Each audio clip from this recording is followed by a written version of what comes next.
கம்பீரமாய் காட்சிகளிக்கும் யாழ் நூலகத்தின் கருகிய புத்தகங்களின் சாம்பல் மணத்தை வாசிப்பின் மீது தீராத காதல் கொண்ட வாசகர்களால் மாத்திரமே நுகர முடியும். அறியாமை இருளகற்றும் புத்தொளி கீற்றை இதே போன்றதொரு நாளில் காரிருளில் மூழ்கடித்த கதையை மீட்க சோகமே எஞ்சும். கவர்ந்து செல்லவோ சூறையாடவோ முடியாத தென்னாசியாவின் அறிவு பொக்கிஷத்தை தீது நன்கறியாத தீ தீண்டி துவம்சம் செய்த துன்பியல் அனுபவத்தை வார்த்தைகளில் வசப்படுத்துவது அத்துணை எளிதல்ல. 1933 ஆண்டு அறிவரம் நிரப்பிய சான்றோரின் வாசிப்பு விதை சில காலத்தில் பெருவிருட்சமாய் அறியாமை இருள்களையும் யாழ் நூலகமாய் நிமிர்ந்து நின்றது. புராதனம் பறைசாற்றும் ஓலைச்சுவடிகள், 1800களில் யாழில் தகவல் தந்த செய்தி ஏடுகள், தொன்மை வாய்ந்த வரலாற்று ஆவணங்களை உள்ளடக்கி எம்மவரின் உணர்வுகளின் எழுத்துருவாய் வேறுடன் விளங்குகிறது யாழ் நூலகம்.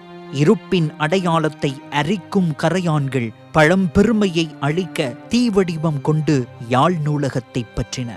1981 ஆண்டு மே மாதம் 31 நள்ளிரவு வேளை தென்னாசியாவின் அறிவு களஞ்சியத்தை தீச்சுவாலைகள் விழுங்க ஆரம்பித்தன. நூலகம் எரியூட்டப்பட்ட வேளை இரவல் வழங்கும் பகுதியில் சுமார் 57,000 நூல்களும், சிறுவர் பகுதியில் 8,995 நூல்களும், உசாத்துணை பகுதியில் கிடைப்பதற்கரிய 29,500 நூல்களும் இருந்தன. இவை அனைத்தும் தீயினால் சிதைக்கப்பட்டு சாம்பலாகியமை வேதனைக்குரியதே. ஆண்டுகள் பல கடந்த நிலையில் இன்று காயங்களை ஆற்றும் காலம் நூலகத்தின் உருவை இன்று மாற்றியுள்ளது. யாழ் பொது நூலகம் இன்று மீண்டும் கம்பீரமாய் காட்சியளிப்பதுடன் வாசகர்களின் அறிவு பசியினை போக்கி வருகிறது.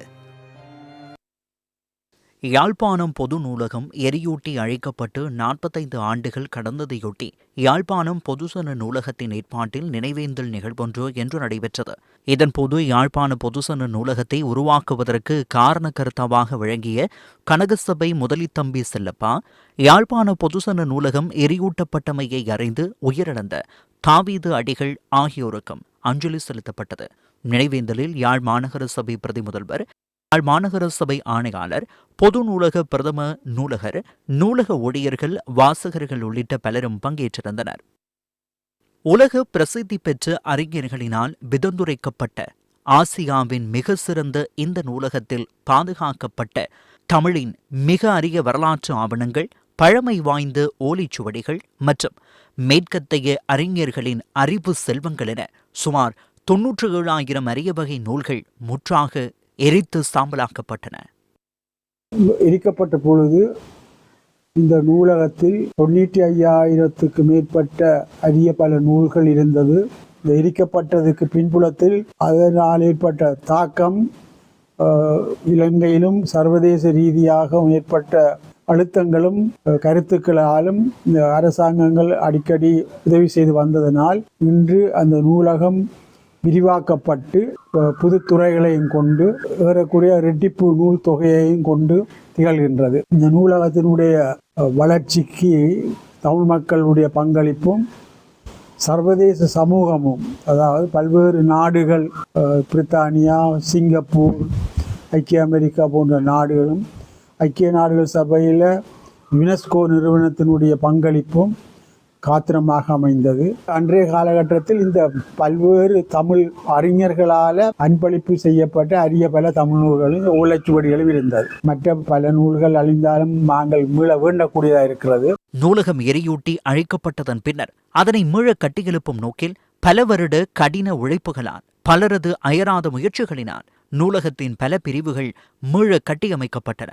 அந்த வகையில் ஆவண பிரிவு, சுவடி பாதுகாப்பு பிரிவு, டிஜிட்டல் நூலகம், மாற்றுத்திறனாளிகளுக்கான பிரிவு, இந்தியா பகுதி என்பன இன்றளவில் மிக முக்கியமாக இயங்கிக் கொண்டிருப்பவையாகும். இதேவேளை யாழ்ப்பாண நூலகத்தின் அபிவிருத்தி பணிகளுக்காக வரவு செலவு திட்டத்திலும் ஜனாதிபதி அனுரகுமார திசாநாயக்க நிதி ஒதுக்கீடு செய்திருந்தார். அந்த வகையில் யாழ்ப்பாண நூலகத்தின் அபிவிருத்தி பணிகளுக்காக 100 மில்லியன் ரூபாவை ஒதுக்குவதற்கு யோசனை முன்வைக்கப்பட்டது. சுமார் 5 லட்சம் நூல்கள், பல்வேறு நவீன வசதிகளோடு இன்று பிரம்மாண்டமாக எழுந்திருக்கும் யாழ் பொது நூலகம் கடந்த கசப்பான அனுபவத்தின் போது 97,000க்கும் மேற்பட்ட நூல்களை தீக்கு இரையாக்கி இன்று அந்த சவாலை வெற்றி கொண்டு பிரம்மாண்டமாக எழுந்து நிற்கின்றது. இந்த நூலகம் மக்களின் வாழ்க்கைக்கும் ஒரு செய்தியை வழங்குகின்றது. நாம் சவால்களை கண்டு அஞ்சாமல் எழுந்து நிற்கும் போது எம்மால் உயர்வடைய முடியும்.